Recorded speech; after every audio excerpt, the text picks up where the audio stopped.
त्या हाताळणी जर अशा पद्धतीने केला 2+2 केलं की तिथं 5 दिसणार.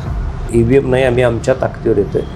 एकदा बॅलेट पेपरवर घेऊन दाखवा ना कुठल्या तरी. ईव्हीएम हे आहेच, पण ते सोडून कुठल्याही मशीनमध्ये ते सेट होऊ शकतं ना, कारण मशीन आहे. मग हे कुठंच चुकत नाही, असं कसं होऊ शकतं. आता तर ट्रेंड असा आहे की 3 वाजेपर्यंत मतदानालाच बाहेर पडायचं, म्हणजे लक्ष्मी दर्शन. आणि 3-3:30 नंतर एवढ्या मोठ्या प्रमाणामध्ये बाहेर पडायचं की पुढच्याला सुचलं नाही पाहिजे. अजिबात जो व्यक्ती मतदान करतोय तो असा विचार करत नाही की मी माझ्या विचाराला करतोय का नाही, तो असा विचार करतोय की माझं मत विजयाकडे झुकलं पाहिजे, कोण पण असू दे. आता महानगरपालिकेच्या मुलाखतीमध्ये जाहीरपणे काय सांगितलं होतं, 70 लाख रुपये तुझ्याकडे आहेत का, असतील तर तुला उमेदवारी देतो, नाही तर नाही.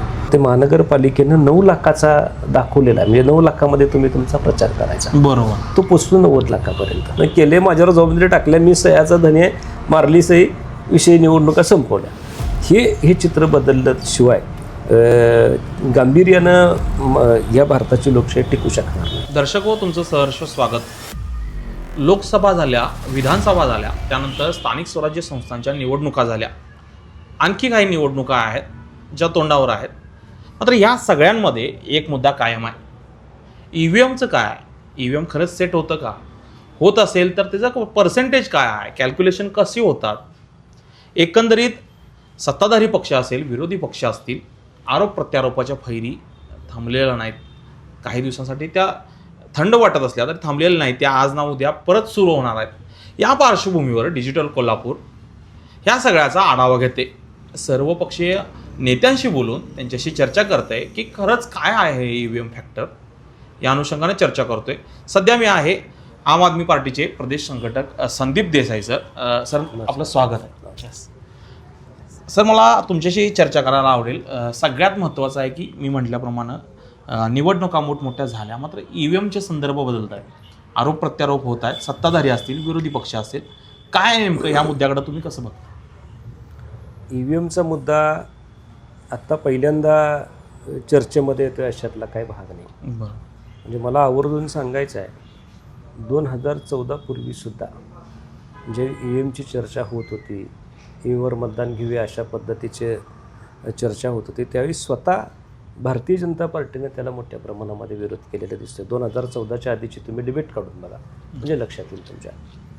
आता ईव्हीएमबद्दल संपूर्ण भारतामध्ये एक संदिग्ध वातावरण आहे.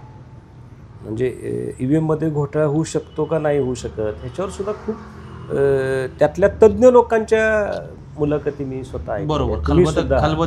प्रचंड मोठ्या प्रमाणामध्ये चर्चा त्याच्यामध्ये घडून आली. त्याच्यामध्ये जर एक मुद्दा आपण बघितला तर कुठल्याही व्यक्तीनं तो ईव्हीएमच्या बाजूनं असू दे किंवा विरोधात असू दे, कुठं नाकारलेलं नाही आहे की ईव्हीएम ही मशीन आहे आणि मशीनमध्ये मॅनिप्युलेट होऊ शकतं. म्हणजे कोणतंही, म्हणजे हाताळणीमध्ये दोष निर्माण करणं आणि हॅक करणं हे दोन्ही वेगवेगळे भाग. बरोबर.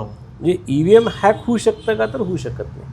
पण ईव्हीएमच्या हाताळणीमध्ये दोष निर्माण होऊ शकतात का, तर 100% होऊ शकतात. आणि माननीय माजी मुख्यमंत्री अरविंद केजरीवाल दिल्लीमध्ये विधानसभेमध्ये, मला वाटते आमचे त्यावेळेचे भारद्वाज जे MLA होते, तर त्यांनी स्वतः ते मशीनवर कशा पद्धतीनं हे सेट केलं जाते किंवा हाताळणी दोष तयार केला जातो हे स्वतः त्यांनी दाखवलेलं आहे. बरोबर. त्यामुळं ईव्हीएम सदोष आहे, ईव्हीएममध्ये काही चुका आहेत ह्या म्हणण्याला पुष्टी मिळते. म्हणजे त्याच्यामध्ये तथ्य आढळून येते सातत्यानं.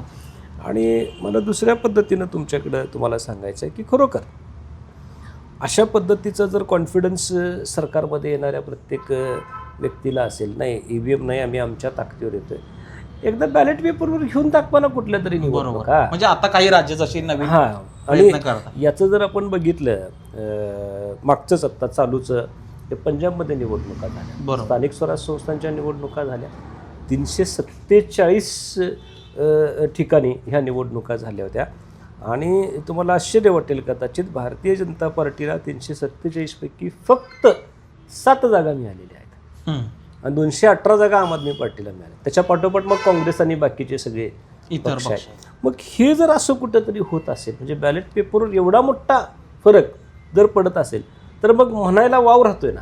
बरोबर. म्हणूनच आमचं म्हणणं आहे की विरोधकांचं म्हणणं आहे, लोकांचं म्हणणं आहे, तज्ज्ञांचं म्हणणं आहे, एक वेळ घ्या ना, एक तुम्ही सॅम्पल घ्या ना तुम्ही एखाद्या ठिकाणी, का घेत नाही? मग तुमची तयारी का होत नाही? बरोबर. असं आव्हान होत राहणार त्यांच्या बाबतीत, ईव्हीएमच्या बाबतीत होत राहणार. म्हणजे थोडक्यात स्पष्टच बोलायचं झालं तर हे कुठंतरी सेट होऊ शकतं असं होऊ मला वाटतं. शकतं. म्हणजे हाताळणी दोष. बरोबर. म्हणजे ते हाताळतानाच त्या पद्धतीने हाताळायचं की ते जा कल एका बाजूला. एक सिंपल तुम्हाला सांगतो, आता ही तशी तुलना होऊ शकत नाही मी जे सांगतोय ते, बरोबर, पण समजण्यासाठी सोपं. हाताळणी दोष म्हणजे काय असते सांगतो. आपल्या प्रत्येकानं कॅल्क्युलेटर वापरलेला आहे. बरोबर. 2 अधिक 2 केलं की तिथं 4 दिसतं. बरोबर. 2 अधिक 3 केलं की 5 दिसते. बरोबर. पण विरोधकांचं म्हणणं आहे, लोकांचं म्हणणं आहे, तज्ज्ञांचं म्हणणं आहे, एक वेळ घ्या ना, तुम्ही सॅम्पल घ्या ना तुम्ही एखाद्या ठिकाणी. त्या हाताळणी दोष जर अशा पद्धतीने केला, 2 अधिक 2 केलं की तिथं 5 दिसणार. ओके. हा हाताळणी दोष आहे, लक्षात घ्या. म्हणजे त्यात सेट करताना ते उत्तर येताना 4 ऐवजी 5. अशा पद्धतीनं.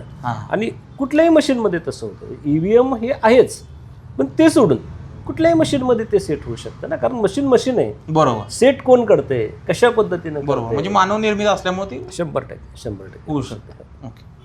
आता महापालिका असतील, जिल्हा परिषदा असतील, यांचे निकाल जे लागलेत, म्हणजे आपण बघितलं असेल खासदारकीच्या अनेक निवडणुकांमध्ये किंवा आमदारकीच्या अनेक निवडणुकांमध्ये सेम निकाल, सेम त्याचा डिफरन्स, सेम त्याचे उत्तरं, अनेक याच्यात वेगवेगळ्या मतदारसंघ असले तरी कॅल्क्युलेशन मात्र सेम जुळत होतं. हे कुठंतरी ह्याला पुष्टी देणारं होतं किंवा ह्या सगळ्याला भर पाडणार होतं असं 100% आहे.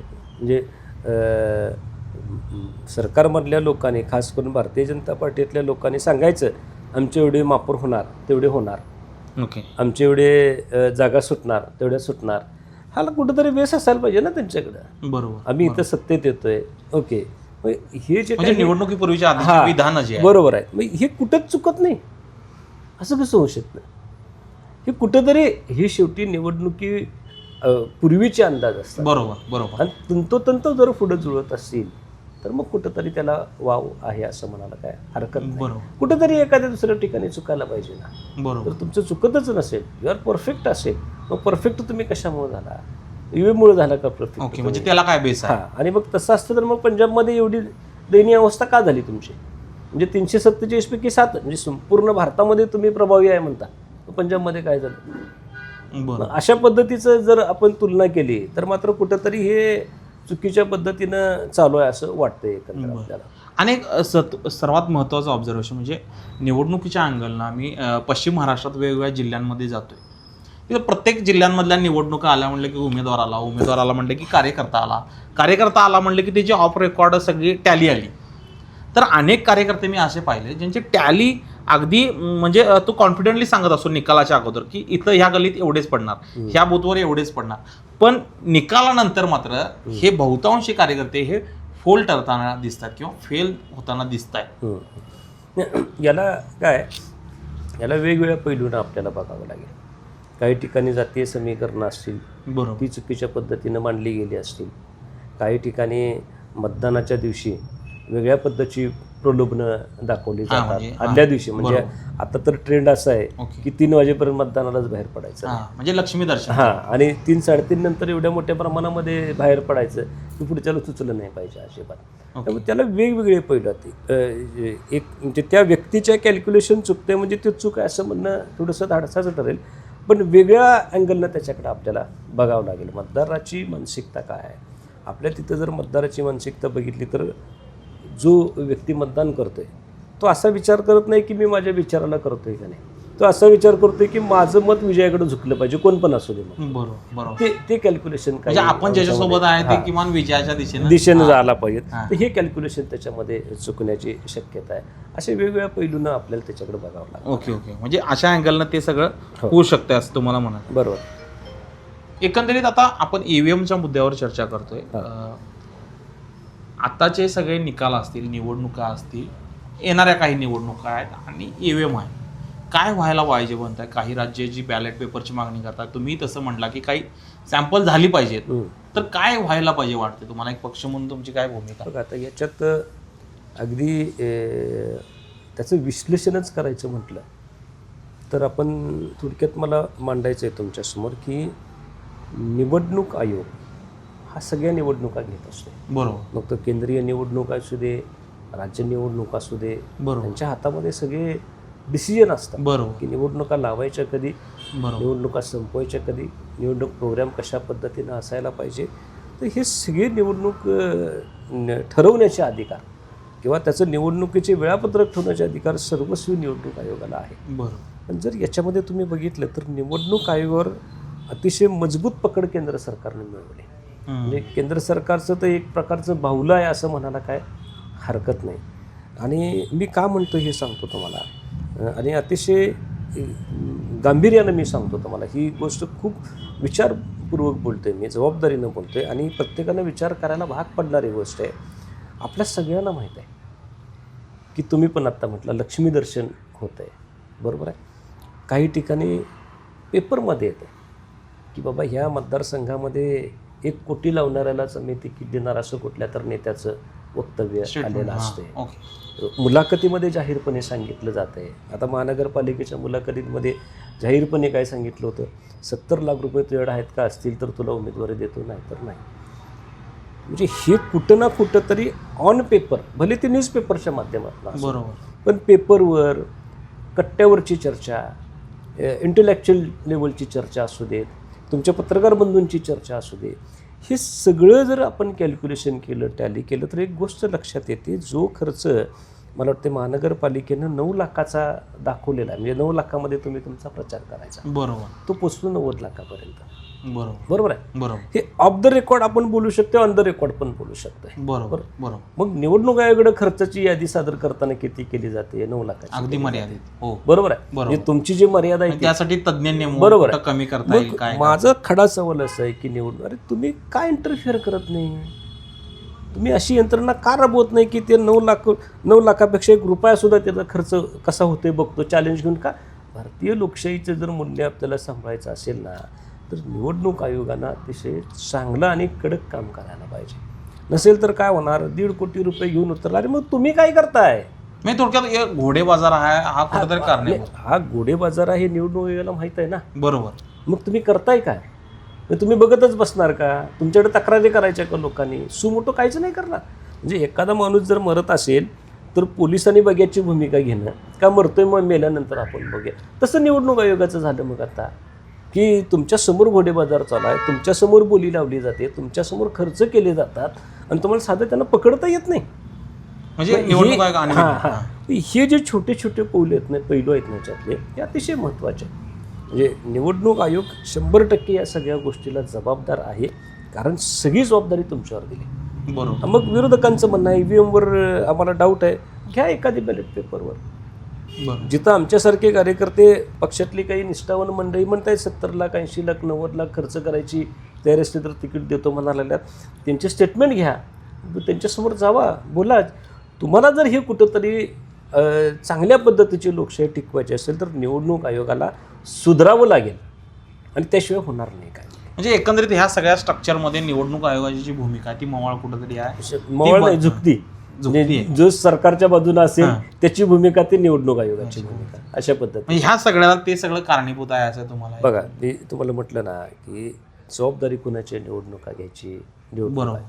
आणि ते तुम्हाला जे पाहिजे ते तुम्ही सरकारकडे डिमांड करू शकता. बाबा याच्यामध्ये या गल्लीमध्ये रात्री पैसे वाटणार आहेत, तुम्हाला अंदाज असतोय, माणसं पेरलेले असतात, तुमच्याकडे नसेल तर हेर खाते एखादं तयार करून लावा ना गल्लीत. सगळं बोलवून घ्या, केंद्र सरकारचे, राज्य सरकारची पोलीस यंत्रणा कमी पडली तर दुसऱ्या स्पेशल फोर्सेस बोलवून घ्या, तात्पुरत्या निवडणुकीसाठी स्पेशल फोर्सेस तयार करा. पण हे जर तुम्ही करत नसाल तर तुम्ही जाणीवपूर्वक करत नाही. केले, माझ्यावर जबाबदारी टाकल्या, मी सह्याचा धनी मारली सही, विषय निवडणुका संपवल्या. हे चित्र बदललं शिवाय गांभीर्यानं या भारताची लोकशाही टिकू शकणार नाही, ही अशीच कोसळत राहणार. म्हणजे आता याच्यातलं जर दुसरं आपण उदाहरण द्यायचं म्हटलं, पॅरलली बघा, जन्म आणि मृत्यूचे दाखले स्थानिक स्वराज्य संस्थांमध्ये असतात. बरोबर. म्हणजे एका बाजूला आपण असं धरूया की ग्रामपंचायत असेल, महानगरपालिका असेल, बरोबर, नगरपालिका असेल, इथं सगळे स्थानिक स्वराज्य संस्थांचे दाखले असतात. मग स्थानिक स्वराज्य संस्थांच्या दाखल्यांमध्ये जन्म मृत्यूचा दाखला आहे, बरोबर, तो तुम्हाला ऑनलाईन मिळतोय, बरोबर, तुम्ही त्याच्याकडे जाऊन माहिती घेऊ शकताय. मग जर मृत्यू झालेल्या व्यक्तीची दुबार नोंद होऊच कशी शकते, अपडेटेड आहे ना, कुठं ॲडव्हान्स टेक्नॉलॉजीचा वापर आहे, तुम्हाला मतदार यादी व्यवस्थित करता येत नाही, हे तुम्ही जाणीवपूर्वक घेऊन करताय. आपल्या कोल्हापूरमध्ये महानगरपालिकेच्या क्षेत्रामध्ये नाही म्हटलं तरी एकेका प्रभागात 10-10, 11-11 हजार माणसांची यादी जी दुसऱ्या प्रभागातली घुसते, असं कसं होऊ शकते? हे जाणीवपूर्वक सगळं केलेलं षडयंत्र आहे, जेणेकरून कुठल्याही परिस्थितीमध्ये आम्हाला सत्ता पाहिजेच अशा पद्धतीची भूमिका केंद्र आणि राज्य सरकारची आपल्याला दिसून येते. याच्यात लोकशाही फक्त नावासाठी किंवा निवडणुका फक्त नावासाठी असंच आत्ता म्हणावं लागेल आपल्याला. म्हणजे एकंदरीत ह्या सगळ्याची उत्तरं जी आहेत ती निवडणूक आयोग जर बदल करत असेल तर ह्या सगळ्या चेंजेस 100% होऊ शकतात हो, असं हो, तुम्हाला वाटतं? ओके, धन्यवाद साहेब, आपण वेळ दिलात या सगळ्याला. आपण पाहिलं असेल, त्यांच्याशी आपण चर्चा केली, एकंदरीत EVMचा जा चेंजेस असतील, आकडेवारी असेल, मतांचं राजकारण असेल, ह्या सगळ्यांना कुठंतरी पाहत असताना निवडणूक आयोगाची जी भूमिका आहे ती सगळ्यात महत्त्वाची आहे असं ते म्हणत आहेत. एकंदरीत निवडणुकीच्या काळात होणारं लक्ष्मी दर्शन असेल, वेगवेगळ्या कारणानं मतदारांना प्रलोभन दाखवत त्यांना मोहित करणं असेल आणि एकंदरीत यंत्रणा तटस्थपणे पाहत राहणं असेल, हे सगळं जे चित्र आहे जोपर्यंत बदलणार नाही तोपर्यंत ह्या सगळ्यातनं सकारात्मक बदल होणार नाही असं त्यांचं एक मत आहे. सध्या मी इथंच थांबतो. भेटूया एका नव्या विषयासह नव्या ठिकाणी. धन्यवाद. अशाच नवनवीन अपडेट्ससाठी डिजिटल कोल्हापूर चॅनेलला सबस्क्राईब करायला विसरू नका.